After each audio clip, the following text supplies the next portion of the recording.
नमस्कार दोस्तों, the legal touch में आपका स्वागत है। उम्मीद है आप लोग स्वस्थ और अच्छे होंगे। आज हम लोग बहुत ही महत्वपूर्ण टॉपिक पे बात करने वाले हैं जो कि आपके प्रैक्टिस से रिलेटेड है। जो भी एडवोकेट की प्रैक्टिस कर रहे हैं उनके लिए भी बहुत ही रिलेटेड वैलिड टॉपिक है, और जो भी एलएलबी या बीएलएलबी कर रहे हैं उसकी तैयारी कर रहे हैं उसके लिए भी एक रिलेटेड टॉपिक है। सबसे महत्वपूर्ण टॉपिक जो कि आपके सामने दिख रहा होगा, मानहानि, जिसे हम डिफामेशन भी बोलते हैं। ये आपका बीएनएस भारतीय न्याय संहिता की सेक्शन 356 में आता है। अब मानहानि से मतलब क्या, मानहानि का मुकदमा आप कैसे कर सकते हैं। मानहानि जैसे कोई व्यक्ति है, यदि उस व्यक्ति का कोई झूठा प्रचार कर रहा है, झूठा उससे पे लालचन लगा रहा है, या झूठा उसका अपमान कर रहा है, या समाज में उसकी प्रतिष्ठा पर चोट पहुंचाता है, तो आप उस व्यक्ति के खिलाफ मानहानि का मुकदमा कर सकते हैं। या कोई जैसे कोई अपराधी है और उसने आपके नाम ले लिया अपने किसी भी बचाव में, तो आप उसके ऊपर भी मुकदमा कर सकते हैं मानहानि का, क्योंकि इससे आपकी समाज में क्षति हुई है, आपके मान सम्मान में हानि हुई है, इसलिए आप उसके खिलाफ भी मुकदमा कर सकते हैं। अब इसमें मुकदमा करने का दो प्रक्रिया है, वो भी हम आपको बताते चलते हैं। जैसे कि मानहानि का जो है दो प्रोसीजर है। सबसे पहला है तो क्रिमिनल प्रोसीजर है। इसमें आप जो भी आपका विपक्षी, आप उसको जेल करा सकते हैं सजा के रूप में। और दूसरा है आपका सिविल प्रोसीजर है।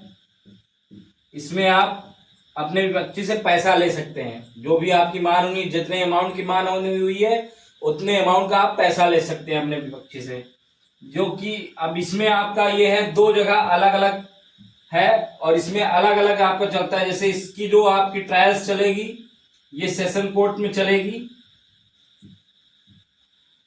जो भी इसकी प्रक्रिया होगी वो आपके सेशन कोर्ट में होगी क्रिमिनल प्रोसीडिंग की। और जो सिविल है इसका सिविल कोर्ट में होगा। आपका जो मुकदमा आपका दायर होगा वो सिविल कोर्ट में दायर होगा। अब इसमें हम बात करते हैं कि आप इसमें किस पे किस तरीके से मुकदमा कर सकते हैं और किन मुद्दों पे मुकदमा आप नहीं कर सकते हैं मानहानि का। सबसे पहले बात करते हैं हम, जैसे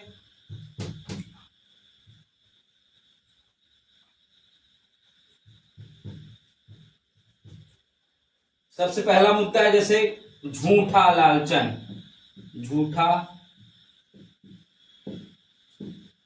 लालचन लगाना या आरोप लगाना।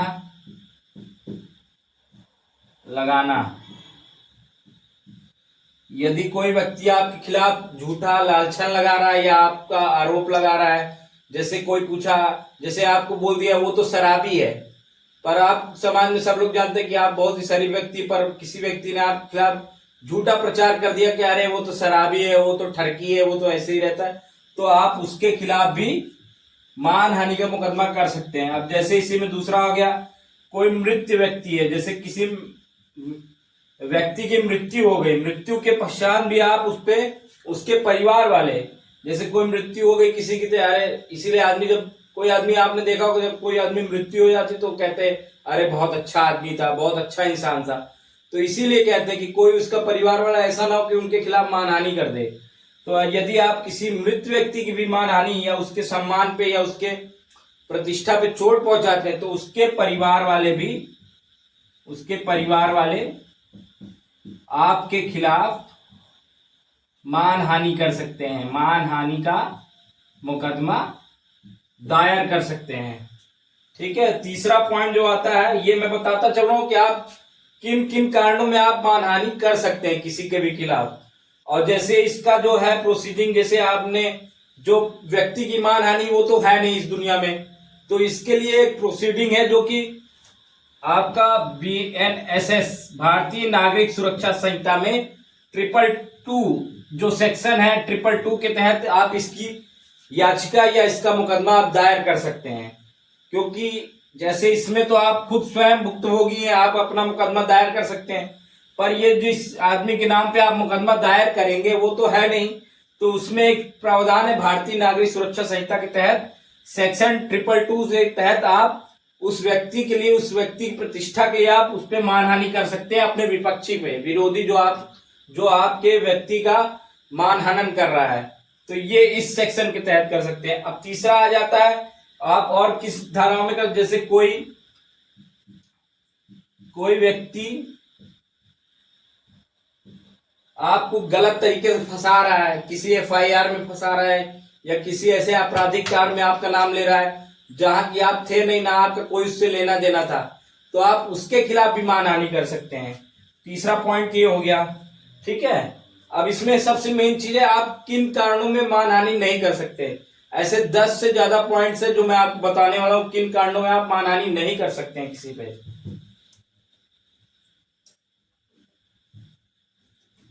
ये बहुत ही वैलिड पॉइंट है, ये आपके आने वाले कॉम्पिटेटिव एग्जाम्स में भी आ सकता है। अब देखिए सबसे पहला जो है कि किन कारणों में आप किसी पर डिफामेशन नहीं कर सकते हैं। सबसे पहला है जो कि आप किसी जैसे जो सत्य है, अगर आपने कैसे कह दिया, किसी ने आपके ऊपर कह दिया कि अरे वो तो चोर है, वो तो ऐसे ही है, वो तो सब जगह लड़ाई झगड़ा करता है, और आपके खिलाफ पहले से एफआईआर हो रखी है, आप उस प्रवृत्ति के इंसान हैं, तो आप उसके खिलाफ एफआईआर नहीं कर सकते क्योंकि वो जो कह रहा है वास्तविक में वो आप हैं। तो आप ये नहीं कि आप उस पर मानहानि कर सकते हैं। पहला पॉइंट तो ये हो गया। दूसरा पॉइंट है किसी भी सरकारी कर्मचारी पर आप मानहानि का मुकदमा नहीं कर सकते हैं क्योंकि वह एक लोक सेवक कार्य कर रहा है, तो उस पर आप मुकदमा नहीं कर सकते क्योंकि वो अपने जो उसका कार्यालय है, जो उसकी वर्किंग है, वो अपने हिसाब से करे, तो आप उसके खिलाफ भी मानहानि का मुकदमा नहीं कर सकते हैं। अब सबसे तीसरी जो पॉइंट है, जैसे आपने देखा होगा मीडिया में, जो सोशल मीडिया में भी जो रिपोर्टर लोग होते हैं वो बात करते हैं, कैमरामैन जो आपका एंकर बैठता है वो बात करता है कि जनता जानना चाहती है, मोदी जी जनता जान या सांसद जी जनता जानना चाहती है, आपने ये घोटाला किया, आपने वो घोटाला किया। मतलब जनता जानना चाहती है, ये जो सत्य जनता जानना चाहती है, तो ये जनता से रिलेटेड हो जाता है, जिसमें भी कोई जैसे कोई सांसद विधायक या कोई भी है, वो उस व्यक्ति वो एंकर के खिलाफ मुकदमा नहीं कर सकता। आपने कभी देखा भी होगा कि आज तक किसी भी एंकर या न्यूज रिपोर्टर पे मुकदमा नहीं हुआ है मानहानि। तो तीसरा सबसे ये वैलिड पॉइंट है कि जब आप कहते हैं कि जनता जानना चाहती है, तो आप पे कोई मुकदमा नहीं कर सकते क्योंकि वो जनता की राय है, जनता वो जानना चाहती है। भाई आप मुकदमा या कोई चीज तो एक ही आदमी कर सकते हैं ना, 1000 आदमी 2 लाख आदमी पे तो आप मानहानि का केस कर नहीं सकते। तो ये एक तीसरा वैलिड पॉइंट है। अब चौथा जो इसमें वैलिड पॉइंट हम बताने जा रहे हैं आपको, जैसे कोई कोर्ट की रिपोर्ट हो गई, कोर्ट की रिपोर्ट है या कोर्ट का कोई भी आदेश है, कोर्ट की रिपोर्ट हो गई या कोर्ट का कोई भी आदेश, आप उसके खिलाफ भी मानहानि नहीं कर सकते। कोर्ट अपनी रिपोर्ट में या कार्रवाई में जो भी कुछ लिखता है तो वो एक साक्ष्य के आधार पर लिखता है, तो आप उसके खिलाफ भी कोई मुकदमा नहीं कर सकते, कोर्ट के खिलाफ भी। अब चौथा जो है, सॉरी पांचवा जो है, इसमें कोर्ट जब कोर्ट चलती है,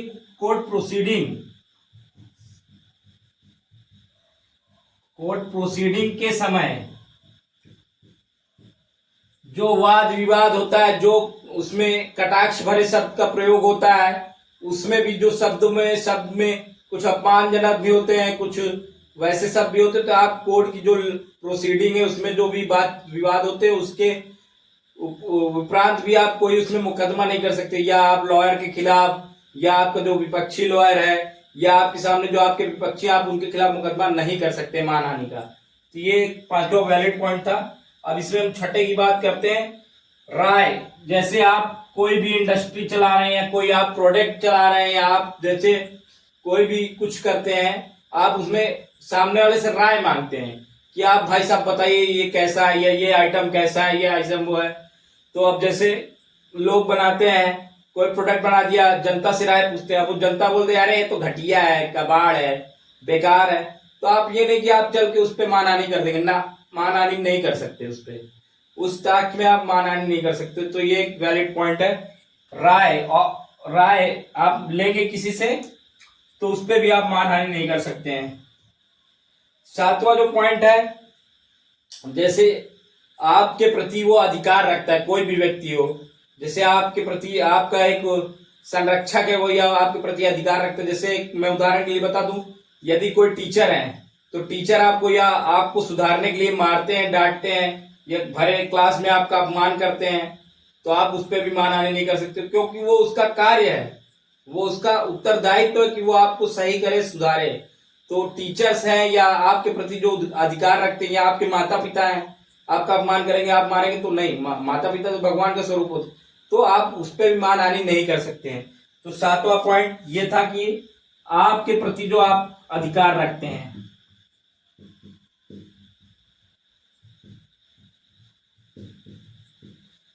आप उस पर भी मुकदमा नहीं कर सकते हैं। अब जैसे इसी में हो गया, आठवां पॉइंट है,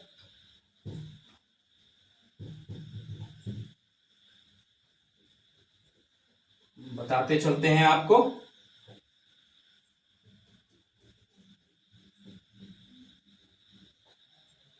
अब जैसे इसी में एट्थ कुछ आपका पॉइंट हो गया, सेल्फ डिफेंस। अब जैसे कोई व्यक्ति अपने सेल्फ डिफेंस में, या आपको सेल्फ डिफेंस में आपको बचाने के प्रति आपसे कुछ अपशब्द बोल जाता है, या आपको कुछ अपमान करता है, तो आप उस पे, उस मैटर पे भी आप मानहानि नहीं कर सकते उसकी, क्योंकि ये मैटर कोर्ट में स्टे ही नहीं करेगा, रुकेगा ही नहीं, तो वैलिड ही नहीं है वो, मानहानि आप क्लेम ही नहीं कर सकते उस पर। अब इस पे बात करते हैं, नौवां पॉइंट जो है कि सावधान करने के लिए।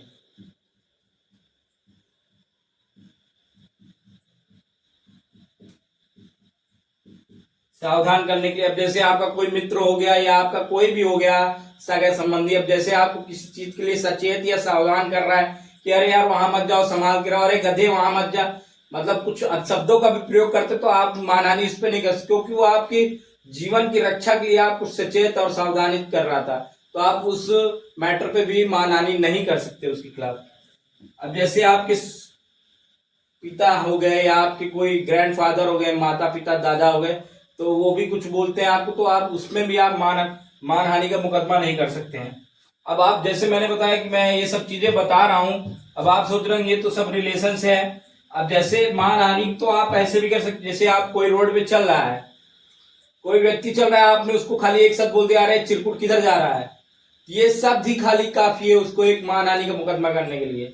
तो ये एक बहुत ही सेंसिटिव सेक्शन है, और बहुत ही वैलिड है, बहुत ही बड़ा सेक्शन है एक तरह से, इसमें बहुत सारी टेक्निकलिटीज होती हैं, तो ये सब कोर्ट देखती है। अब आपने दायर कर दिया, जैसे आपने सिविल से दायर किया, आपने सिविल डिफेमेशन दायर कर दी कि मुझे फला आदमी से मेरा इतना प्रतिष्ठान का नुकसान हुआ। अब जैसे आपका कोई बिल्डिंग है, जैसे मान लीजिए एक आपकी बिल्डिंग है, आप रेंट पे देते हैं, अब उसमें आपके पड़ोसी जो उस बिल्डिंग के पड़ोस में रहता, तो उसने उस बिल्डिंग के बारे में ऐसा फैला दिया कि अरे बेकार है, यहाँ पे भूत लगते हैं, यहाँ कुछ लगते हैं, तो इससे आपकी क्षति हो रही है, आर्थिक क्षति हो रही है, सामाजिक क्षति हो रही है, क्योंकि भाई अगर वो 6 महीने से आपका नहीं उठा है बिल्डिंग, तो 6 महीने का आपका लॉस हो गया, वहां का किराएदारी का लॉस हुआ, तो आप सिविल डिफॉर्मेशन, सिविल मानहानि कर सकते हैं उसके खिलाफ। 6 महीने का जो भी आपका कर बनता है, जो भी आपको मान लीजिए 1 लाख रुपए आपका नुकसान हुआ, तो आप 1 लाख के लिए क्लेम के लिए आप सिविल डिफॉर्मेशन कर सकते हैं, मानहानि का दावा कर सकते हैं। अब इसमें 1 लाख के लिए आपको क्या करना होगा, कोर्ट से, कोर्ट में जैसे फीस होती है, अगर आप 1 लाख का दावा करते हैं मानहानि का विरोधी के लिए, तो आपको 1 लाख की 2% या 5% जो जिस कोर्ट की फीस होती है उस हिसाब से आपको देना पड़ेगा। इन केस अगर 1 लाख रुपए का आप मानहानि कर रहे हैं, तो उसका 5% आपको कोर्ट फीस के लिए जमा करना पड़ेगा कोर्ट पे। उसके बाद ये ट्रायल्स आपकी चलेंगे, अगर आप सब चीज में सही पाए जाएंगे तो आपको कोर्ट मुहैया करवाएगी विरोधी से जो भी मानहानि, जितने की आपकी मानहानि हुई उतनी। ठीक है, तो ये है मानहानि की ताकत। अब इसमें हम बात करेंगे कि इसमें सजा क्या मिलती है, जो प्रोसीडिंग होगी अगर उसमें आप कार्रवाई में सजा आपको क्या मिलती है, तो उस पर हम बात करने वाले हैं। सबसे पहले बात करते हैं कि यदि कोई व्यक्ति बड़े पद पर है, बड़े पद पर है, जैसे कि राष्ट्रपति हो गए या उपराष्ट्रपति हो गए, इनके खिलाफ भी कोई अपमानजनक शब्दों का प्रयोग कर, जैसे आपने रिसेंट में ही देखा होगा, अभी हमारे पार्लियामेंट में भी ऐसे उपराष्ट्रपति के प्रति एक अपमानजनक शब्दों का प्रयोग किया गया, उसमें एक बहुत ही उच्चतम कार्रवाई हो रही जो वहां के सांसद थे उन लोगों के खिलाफ। तो ये जैसे इनमें जो बड़े ओहदे पर है, राष्ट्रपति हो गया, उपराष्ट्रपति हो गया या हमारे प्रधानमंत्री जी हो गए, अगर उनका कोई अपमान करता है या मानहानि करने का प्रयास करता है तो उसकी जो ट्रायल्स आपकी चलती है वो सेशंस कोर्ट में चलती हैं विपक्षी के लिए। इसमें जैसे सेशन कोर्ट में चलेंगी, जो बड़े प्रशासनिक पदों पर हैं सेशन कोर्ट में उनकी ट्रायल्स चलती है। और इसमें सजा की बात करते हैं अगर हम, तो 2 साल तक की सजा, 2 साल तक की सजा, कड़ी सजा हो सकती है, और जुर्माना भी हो सकता है। ठीक है। अब इसी में आम व्यक्ति, आम जनता की बात करें, जैसे कोई आम नागरिक ने इसके लिए मानहानि के लिए केस दायर किया है, तो उसमें भी सजा आपकी जो सेम रहेगी, 2 साल की सजा रहेगी, जुर्माना रहेगा। परंतु इसमें जो ट्रायल चलेंगी वो सेशन कोर्ट में नहीं चलेंगी, फर्स्ट क्लास मजिस्ट्रेट की कोर्ट में चलेंगी। यही फर्क है, डिफरेंस खाली। जो आम जनता के लिए फर्स्ट क्लास मजिस्ट्रेट के अंतरिम में आपका कार्रवाई चलेगी, और जो बड़े पद पर, प्रशासनिक पद पर, उनकी जो है कार्रवाई सेशन कोर्ट्स में चलेंगी। ठीक है। तो ये एक बड़ा आपको मैंने बताया कि सजा के अनुरूप क्या रहेगा इसमें मानहानि में। अब हम बात करते हैं इसमें, अब लास्ट में हम चलते हैं